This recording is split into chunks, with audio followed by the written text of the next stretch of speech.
एक बार की बात है, एक गांव में हरिया नाम का एक आदमी रहता था। वो बहुत ही बड़ा शराबी था। सुबह होते ही वो शराब पीनी शुरू कर देता था। पूरा दिन वो कोई काम धंधा करता नहीं था और बस शराब पीकर यहाँ वहाँ पड़ा रहता था। हरिया की पत्नी मीना बेचारी बहुत ही अच्छी और सीधी औरत थी। वो हरिया की शराब पीने की आदत से बहुत परेशान थी, क्योंकि हरिया ना तो काम करता, ना ही उसे बात करने की तमीज थी। मीना उससे बहुत ही दुखी थी, पर वो करती भी तो क्या। उसका इस दुनिया में हरिया के अलावा कोई था भी तो नहीं। एक दिन की बात है, जब मीना खाना बना रही होती है, पर उसे थोड़ी देर हो जाती है। अरे कहाँ मर गई मीना की बच्ची, इतनी देर से मैं भूखा हूँ। तू क्या मुझे भूखा मारना चाहती है? जी वो परसों होली है ना, तो मैं आज गुजिया बना रही थी, बस उसी में देर हो गई। पर मैं बस अभी खाना लेकर आई।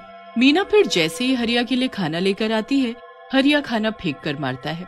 मीना बेचारी सारी जल जाती है और रोने लगती है। हरिया घर में रखे रंग निकाल कर लाता है और बुरी तरह मीना के मुंह पर मलने लगता है। मीना बेचारी बहुत चिल्लाती है, मुझे छोड़ दो, नहीं नहीं नहीं खेलूंगी अब, मुझे छोड़ दो, मुझे छोड़ दो। हरिया मीना की एक नहीं सुनता। वो उसे बुरी तरह रंग लगाता ही रहता है और फिर उसे मारना पीटना शुरू कर देता है। वो मीना को इतना मारता है कि मीना का सर फट जाता है। मीना बेचारी चिल्लाने की खूब कोशिश करती है, पर उसकी आवाज घर के बाहर तक पहुंच ही नहीं पाती। हरिया मार पीट कर शराब के नशे में बेहोश पड़ा रहता है। मीना भी बेचारी उठने की हालत में नहीं होती।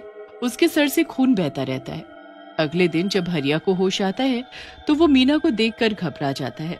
अरे ये तो मर गई है, अब मैं इसका क्या करूं? इसकी लाश को कहीं ठिकाने लगाना पड़ेगा। हरिया मीना की लाश को उठाता है और उसे कहीं छुपाने की सोचता है। उसे कोई ऐसी जगह ही नहीं मिलती जहां वो लाश को छुपा सके। पर फिर उसे सामने होली की लकड़ियां इकट्ठी रखी हुई दिखती है। अरे वाह, ये बढ़िया जगह है। क्यों ना मैं मीना की लाश को इसी में छुपा दूं, किसी को शक भी नहीं होगा और आज शाम को होली के साथ मीना की लाश इसी में जलकर राख हो जाएगी।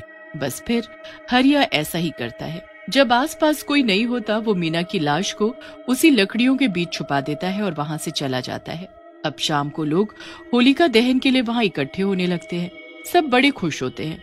सबके हाथों में जौ और गुलाल होता है। फिर थोड़ी देर में होलिका दहन होता है। किसी को इस बात का जरा भी पता नहीं चलता कि अंदर मीना है। लोग तो अपने मजे से खुशियां मना रहे होते हैं, नाच गा रहे होते हैं। सब एक दूसरे को बधाई दे ही रहे होते हैं कि अंदर मीना का शरीर जलना शुरू हो जाता है। अंदर मीना का शरीर जल रहा होता है और बाहर लोग होली की खुशियां मना रहे होते हैं। जब लोग खूब थक जाते हैं तो फिर अपने अपने घर चले जाते हैं और उनके जाने के बाद होलिका से चुड़ैल निकलती है।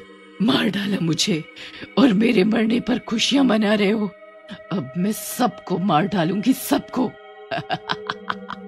बस फिर चुड़ैल गुस्से में पागलों की तरह यहाँ से वहाँ गांव में घूमने लगती है। वो एक एक करके सबके घर के बाहर जाती है और खून से उनके घर के बाहर लिख देती है, अगर होली खेली तो मारे जाओगे। पूरी रात चुड़ैल यही करती है। हर एक घर के बाहर ऐसा ही लिख देती है और गांव में बाकी जगह पर भी यही सब लिख देती है।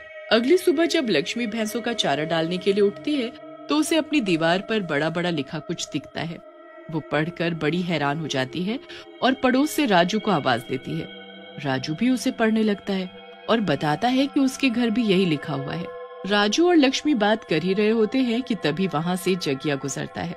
अरे क्या तुम्हारी दीवार पर भी यही लिखा है? तुम्हारी मतलब?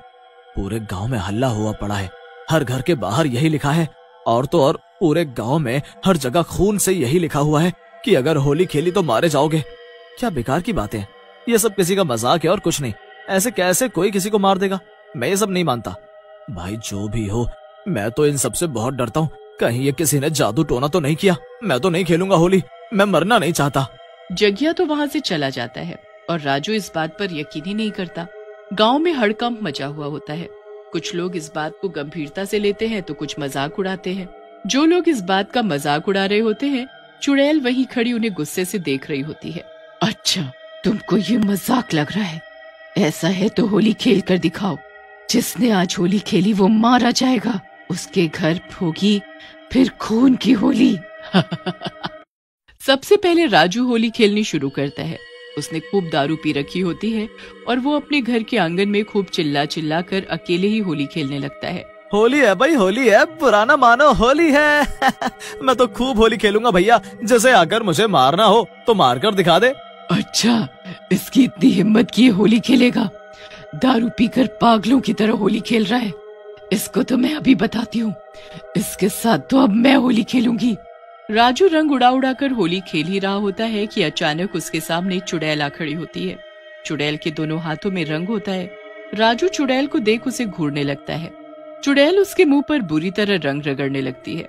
राजू अपने आप को छुड़ाने की कोशिश करता है, पर चुड़ैल उसे रगड़ना नहीं छोड़ती। मैंने बोला था ना, जो होली खेलेगा मारा जाएगा। फिर तेरी हिम्मत कैसे हुई आज होली खेलने की?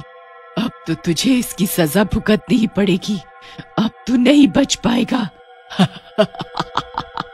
चुड़ैल खूब खुश होती है और राजू को इतना रगड़ रगड़ कर रंग लगाती है कि यह सांस ही नहीं ले पाता और मर जाता है। उसके बाद चुड़ैल खुश होकर वहां से चली जाती है और जो उसे होली खेलता देखता है वो उसको तब तक रंग लगाती है जब तक वो मर ना जाए। पूरे गांव में चुड़ैल जाने ऐसे कितने लोगों को मार डालती है। फिर जैसे ही चुड़ैल यहाँ वहाँ घूम रही होती है कि तभी उसे कुछ आवारा लड़के होली मनाते दिखते हैं और वो आती जाती लड़कियों को छेड़ रहे होते हैं। अब चुड़ैल गुस्से में वहाँ पहुँच जाती है। अच्छा, तो अब इनको भी होली सूझ रही है, इनको तो मैं अभी बताती हूँ। चुड़ैल के दोनों हाथों में रंग भरे होते हैं और वो चिल्लाते हुए उन लड़कों के पास जाती है। मैंने बोला था ना होली मत खेलो वरना मारे जाओगे, ये जरूर इस चुड़ैल का काम था। हाँ, वो मैंने ही लिखा था, पर तुम लोगों ने मेरी बातों को मजाक में लिया। अब तुम सब के सब मारे जाओगे। वो लड़के भागने की कोशिश करते हैं और चुड़ैल एक झटके से उन्हें जमीन पर पटक देती है। जो भी होली खेलेगा मुझसे बच नहीं पाएगा।